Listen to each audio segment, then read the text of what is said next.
Trip ke Melaka 3 hari 2 malam. Actually trip ni kita orang plan sebab nak sambut birthday Umar yang kedua tahun.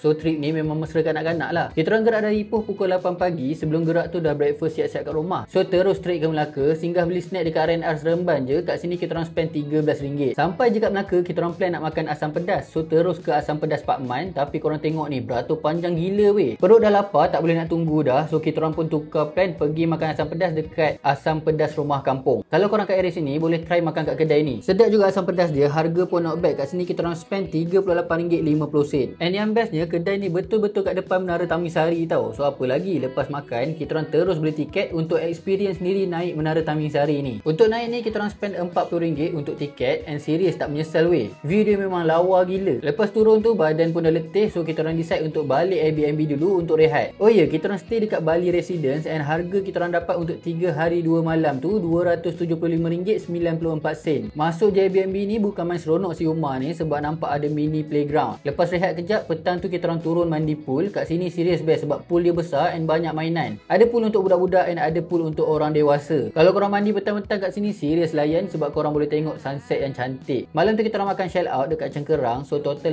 RM80.65. Untuk second day ni best sikit aktiviti sebab kita orang pergi dekat Famosa Safari Wonderland. Untuk tiket masuk ni RM130. And dekat dalam kita orang ada beli makanan untuk bagi kat haiwan, harga RM20. Kat sini sumpah best gila sebab ada banyak aktiviti yang korang boleh buat tau. Masuk je pintu, korang boleh tengok buaya. Korang boleh ambil gambar dengan buaya dekat sini. Serius lawa gila. Lepas tu korang boleh ikut naik truck untuk tengok haiwan-haiwan yang ada dekat dalam ni. Ada unta, gajah, babi bara, hippo, singa and harimau pun ada tau. Siap masuk dekat kandang dia lagi. Lepas tu ada banyak juga show kat sini tau. Korang boleh tengok gajah, bagi gajah makan, tengok gajah mandi. And ada banyak lagi show dekat sini. Tapi kita orang sempat tengok 3 je sebab anak-anak dah letih. So kita orang decide untuk balik dulu. Tapi sebelum balik tu kita orang sempat pergi lunch dekat asam pedas Pak Man. Kali ni dapat juga makan kat sini. Total kita orang spend RM64.60 termasuk makan dan 2 piece asam pedas. Lepas lunch ni kita orang balik Airbnb dulu, rehat and petang tu sambung mandi pool. And actually badan serius rasa penat gila sebab dalam safari tu memang besar tau. Malam tu kita orang still rasa tak larat nak keluar, so order makanan guna Grab je. Total kita orang spend untuk dinner RM56.80. Untuk hari ketiga kita orang pergi ke The Shore Oceanarium. Kat sini lebih kurang macam Aquaria KLCC. Banyak hidupan laut yang korang boleh tengok kat sini. Ada starfish, ada baby shark, korang siap boleh pegang tau. Total kita orang spend dekat sini RM90 iaitu untuk 2 tiket masuk dan 1 makanan untuk bagi ikan makan. Before balik tak salah kalau tak beli souvenir kan. So kita orang pergi dekat Batu Berendam untuk beli coconut shake, kuih dendram dan inang-inang. Total kita orang spend kat sini RM56 and lepas tu kita orang terus ke Negeri Sembilan untuk lunch dekat Lomak Salai. Kalau korang peminat masak lomak, korang wajib try makan kat sini. Serius sedap. Total kita orang spend kat sini RM66.25. And lepas lunch tu kita orang terus balik Ipoh. So perbelanjaan untuk trip kali ni adalah RM275.94 untuk Airbnb,